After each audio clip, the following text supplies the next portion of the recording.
Hello, welcome to Protect and Prevent. This is a podcast that we are doing on behalf of Million Kids, millionkids.org. This is podcast number 5. I've been doing podcasts for many, many years, but this series, I think, is one of the most important that I've ever done.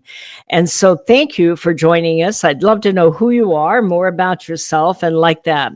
So my name is Opal Singleton. I'm the president and CEO of millionkids.org. We're an organization that is out of Southern California. We're a 501c3 public benefit nonprofit.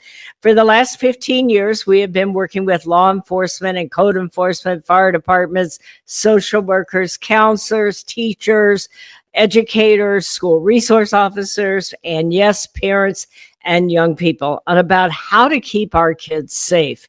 And we deal a lot with human trafficking, but where my heart is really at is stopping online exploitation, digital exploitation of our children. So this is a third broadcast out of 3 where we're talking about online seduction.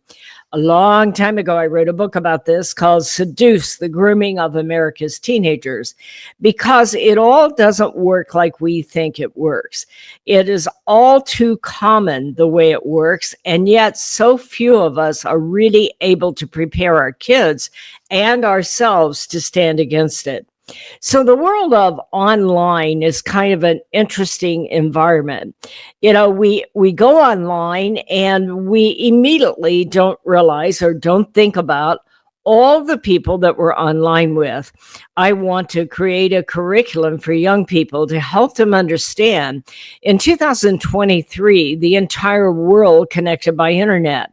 That means that when you and your children go online, or your grandchildren, they are theoretically on there with over 5 billion people. Now, they're not all online at any given time. We know that, but millions and millions of people are online. One of the questions I often ask kids, and I encourage you to ask your kids, is if you're a TikTok influencer and you have 1 million followers, what percentage of 1 million people are pedophiles, are bad guys, are looking to violate your young person at any given time?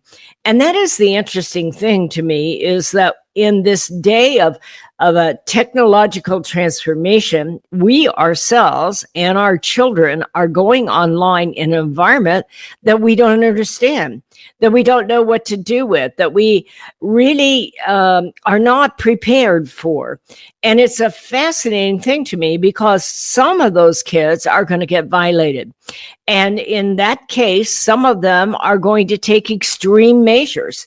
We are seeing more and more of this thing of financial sextortion, where just incredible young guys across the United States make one little mistake. They sent off that nude in a moment of weakness, and then it turns out to be some Nigerian telemarketing company, or Myanmar, or Pakistan, and they want money. And our kids are in no way prepared to stand against those people. So I want to talk about, first of all, understanding how online seduction works. There are many facets to it. It depends on who the pedophile is, or the predator that is trying to seduce you. By the way, this is not limited to our children. You know, if you're a divorced person and you're on one of those dating sites, or maybe you're a widow or widower and you're on those dating sites, they're going after you too. Even married people, they'll start to come after you for Bitcoin scams and taking your identity, and timeshare scams, and all of the above. So one of the things that happens in online seduction is that these people will immediately start to pretend they know you.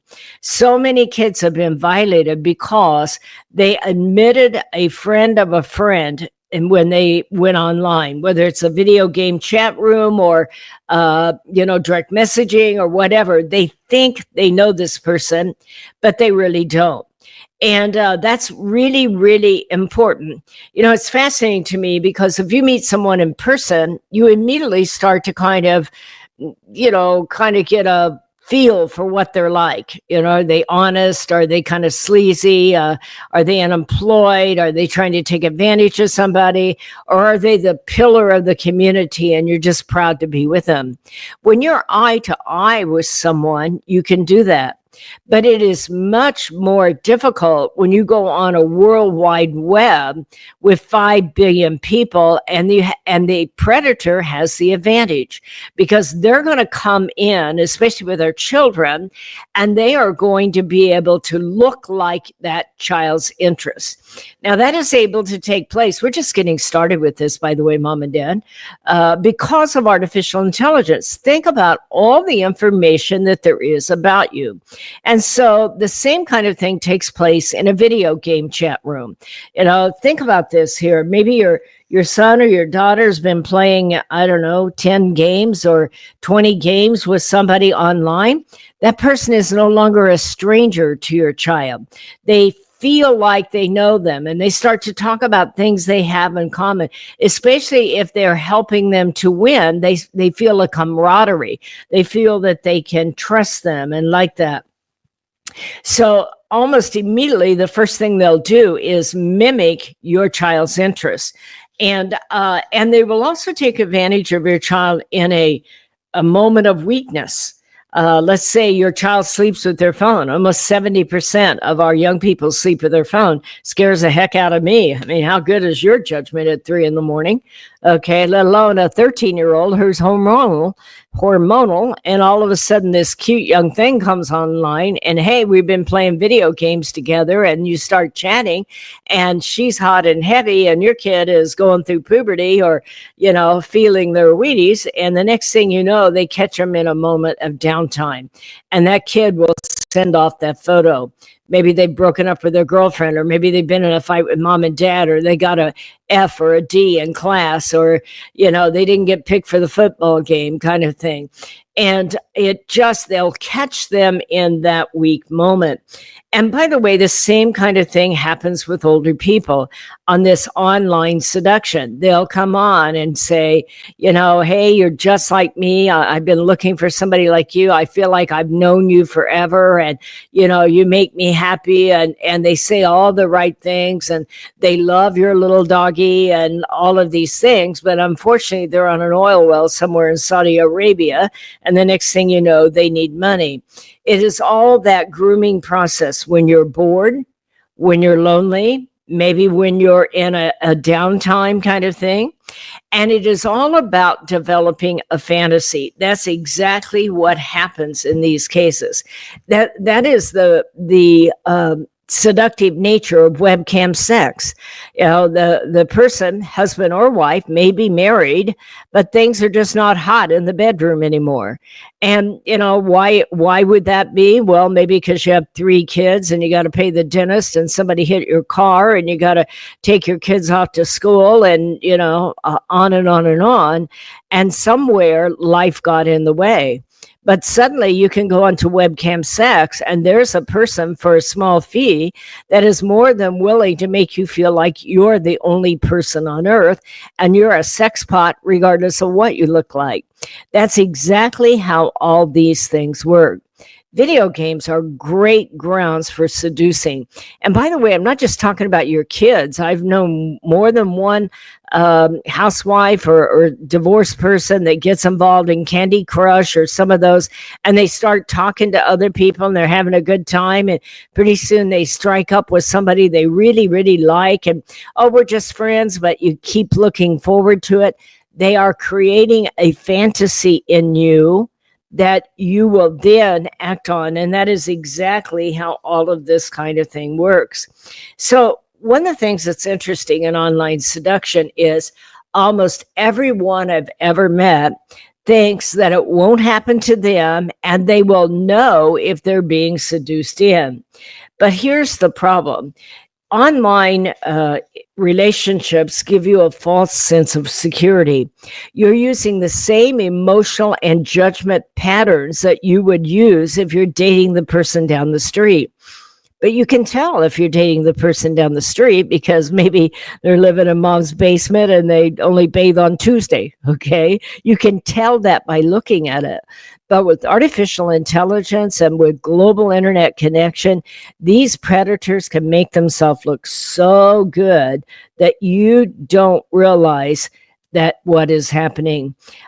The other thing that's making this much more difficult is there's a huge amount of information online now and about all of us. And so it doesn't take long for predators to be able to get a profile and, give you that harmless flirt that you're looking for. And you think it's funny and he kind of gives you a lift. You see, one of the ways that predators take advantage of you is to deal with your boredom. If you're online and you're playing around, you're maybe bored or you're down or you're upset or you and somebody's gotten in a fight. And these people and online can come in and literally change your emotional pattern, and you don't realize that who you're really dealing with and like that. The other challenge that we have, and this is something that me and Kids is working on, is that very few of us understand how the internet is made and really who is out there on the other line. I mean, let's face it, we go to the grocery store, we see 300 people we don't know. We might like some of them and others we're a little questioning, but we see them in total and we pick and choose based on our judgment. But when you go online, you're on there with, millions, if not billions of other people. And I'd really like you to visualize that. Sit down with your child someday and pull up a picture of 1 million people. If you know 1 million people, what percentage of them are bad guys? And why is it they are trying to dupe you? So there are many factors in online seduction, but most of that will end up costing you dearly, either costing you emotionally or costing you with money. And so we really have to have this discussion. What happens with online seduction is those people are excellent at making you feel good about yourself. They come in and they start to give you a lot of attention. Maybe it's attention you haven't had lately, and everything in you wants to go for that kind of attention. They will validate your feelings where everybody else will go, oh, you're overreacting. What are you doing? You're always upset about something, blah, blah, blah, blah. They'll go, I know exactly how you feel. This happened to me, blah, blah, blah, blah. And they will emulate everything that you throw out there to them. They will mirror your interests and they will create a sense of urgency. At some point, they will start to begin to work around to where you need to send them photos or you need to send them money. They do all the question asking and you're doing all the answering. Think about what goes on there. They're going to know a lot more about you than you know about them. So you make sure that when you're talking to someone, pay close attention to the dynamics of your interaction because it can make a big difference.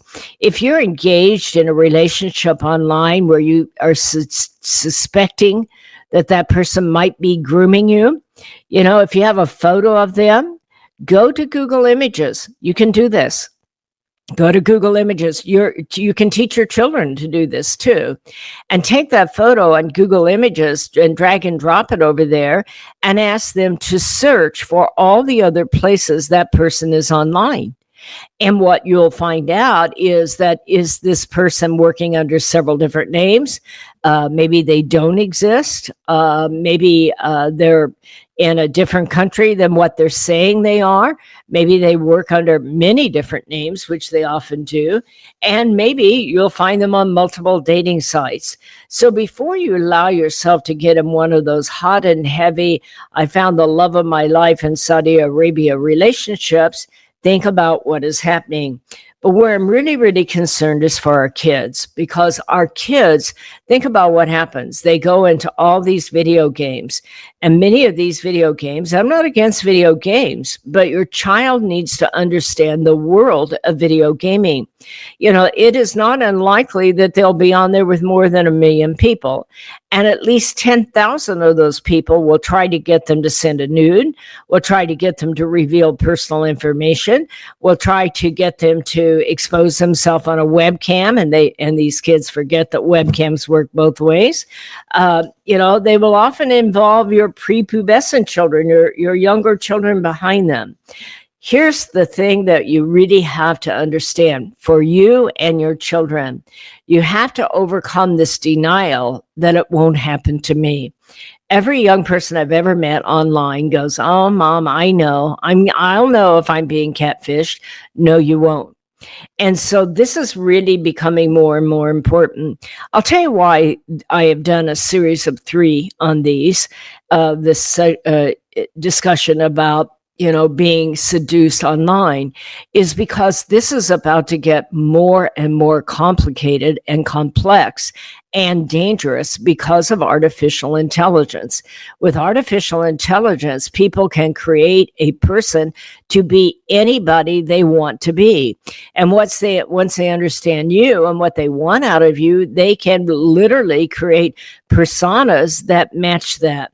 So the other thing is if they can get a photo out of you, either online or in person, they can alter that photo. And even though you haven't sent them a nude online, it'll appear as if they have.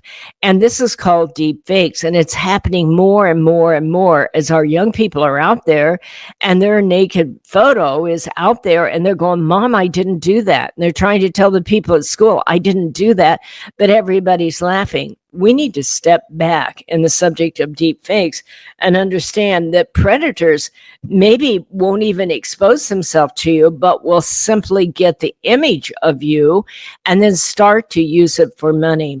So why is this happening? Well, partly is because technology made it possible. If you think about what has happened in the name of online relationships and interaction online over the last 3 years, it is just frightening. I cannot understand why we don't have a lot more discussion about the world that we live in, especially before we ever put a young person online. Think about this. The entire world connected by internet in 2023, 5G high-speed internet. That now means that there are millions of bad guys, cartels all over the world that are being put into video gaming, being put into chat rooms, using direct messaging. They love Instagram. They just go into the hashtags that are hot cam girls, hashtag hot cam girls, hashtag itty bitty bikini. They will go into the hashtags and just start working the numbers. The same kind of thing on an app like TikTok. They go in there with all that dancing and carrying on, and they just start going off. "Hey, baby, you're hot. You get me more photos. I'll meet you on Instagram. I'm an agent. I'll make you famous." And it goes very quickly. So one of the first signs you're talking to a bad guy is they will move you from one app to the other. If you're on a dating site, they will literally say, "Hey, let's talk offline." They are listening. So they are playing, and I'm talking all kinds of people, whether it's an individual pedophile that wants to hook up with your child and get them to send a nude and then, exchange illicit and erotic information, or maybe get your child to sneak out of the bedroom and meet up, which happens more than you'd ever want to believe. Maybe it's one of those guys in a dark web chat room that is looking for nude photos that they can use to put out on their dark web child pornography sites called child sexual abuse material sites, CSAM, child pornography. And, some of those websites have more than 1 million paid subscribers. So if your child falls for one of these people and sends off that nude or gets caught on a live streaming device, maybe in a sex act or like that, that photo can go to 1 million people in a heartbeat. So why do they want to seduce you? And what is this all about? The first thing they do is make you feel good. Okay. They suddenly are just like you. They come in and they're a friend of a friend, or you have something in common and they have never met anybody quite like you before. And hey, you're hot, and they send you a nude. They want you to send a nude back. All of those are huge trigger points. But here's where it really gets to be a problem, is when you or your child start to fall for it. I remember a case, and I don't have permission to talk about it, but I don't think they would mind, because we're not going to identify who they were. But I had a case a long time ago. Very intelligent people, and by the way, very intelligent people often get seduced and get lured into these kinds of things, because we all want what we want. And predators and pedophiles, they all understand that. In this particular case, they had a daughter who was 18 years old. She was a straight A student. She was very smart and beautiful too, by the way. She didn't have a dad in her life, but she is about to graduate from high school, and she had a full boat scholarship to go to college. She had a job. She had a car. I mean, you don't get any better than this girl. She's like a dynamo. And when mom heard me talk that day, she went home and talked to her daughter, and she was surprised because her daughter started to cry. And she went to her bedroom, and she came back with a passport and an airline ticket over to Europe. And mom said, she'd been playing Xbox with this guy for a long time overseas, but, he's overseas and she's a smart girl. I never gave it a thought. And the girl told her mom, I got this passport and I got the ticket, and I wasn't going to tell you about it till I got there because I didn't want you to stop me.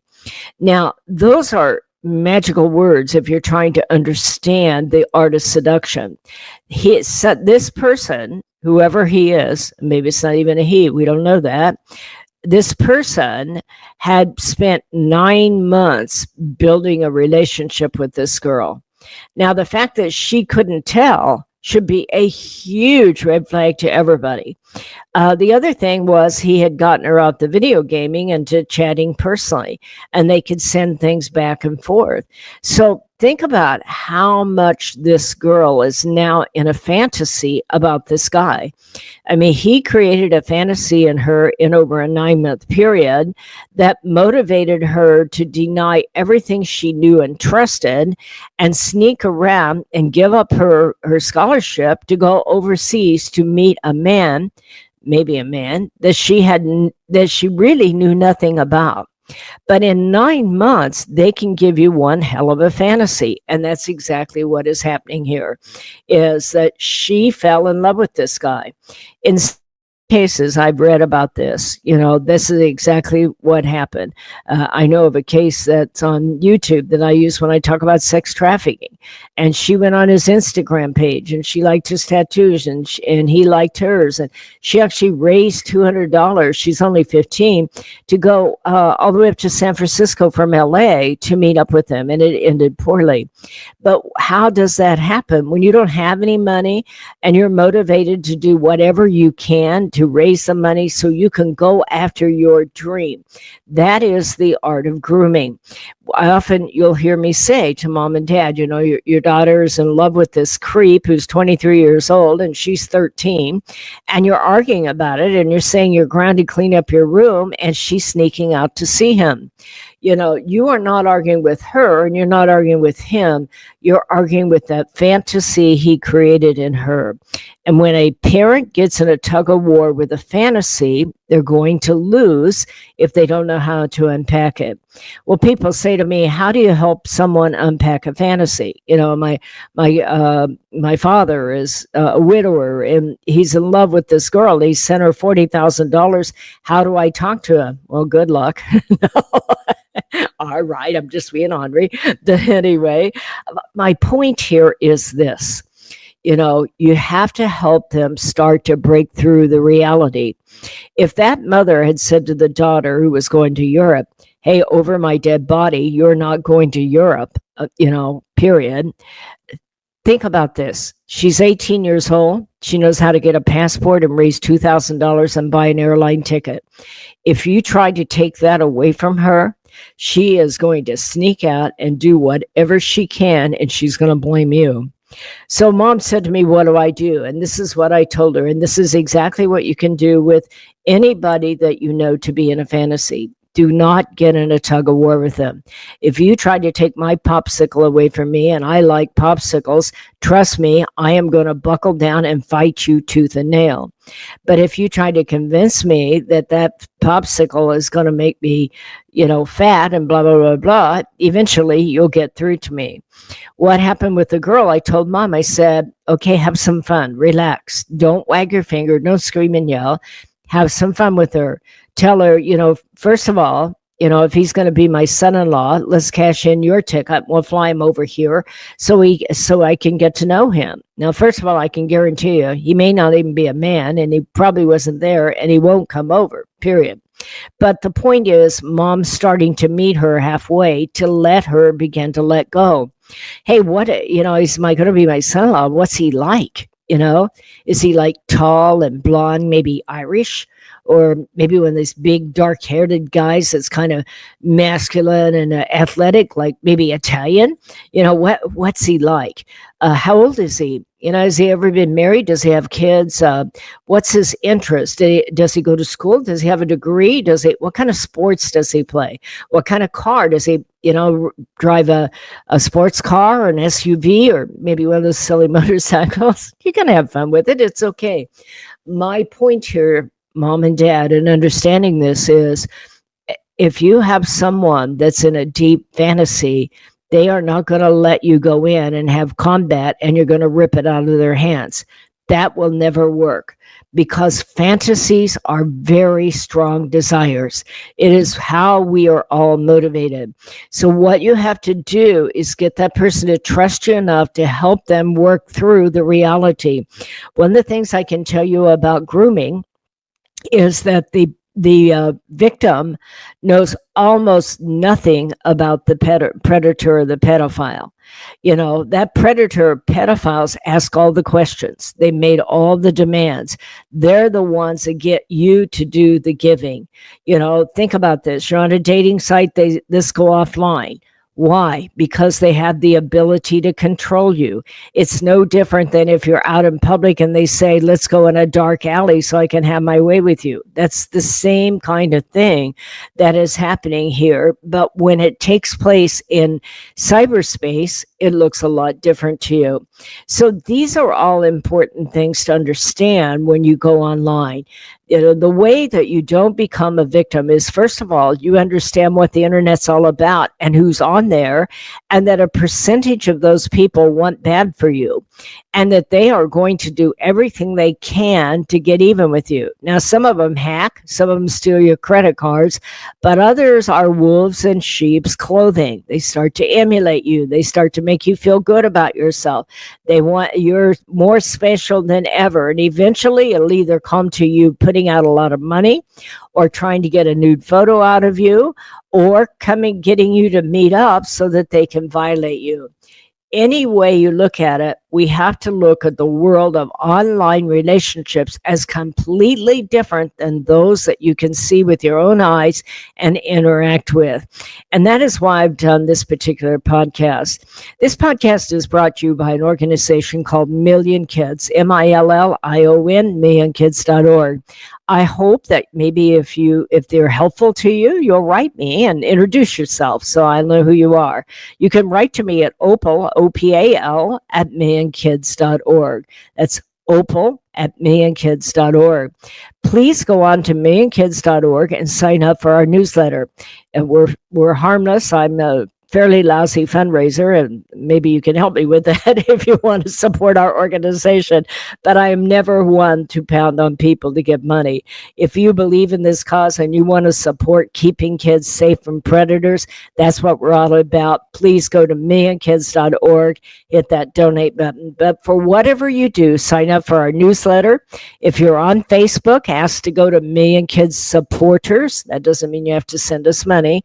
Million Kids Supporters. House. It is a closed room where we post. We're known for tens of thousands of hours of research, and we post all of our research on there, and we do it in a private Facebook page because sometimes it's about gangs and cartels, and I like living, okay? So I hope this has all been helpful for you. I really appreciate you following us. We'll be doing these podcasts weekly. It's called the Protect and Prevent podcast. And this is our 5th podcast, and 3 of them have been on online seduction. My next one I want you to follow is all about dealing with prepubescent kids, preteens, when they get online and they get involved in sextortion, and the power of that and the danger of that and what to look out for, especially if you have young kids or grandkids. I hope you'll share this podcast with others. We do that to educate the public and help you so that you yourself can stay safe from those predators. So this is Opal Singleton, and I'll see you next time on the Protect and Prevent podcast. Take care.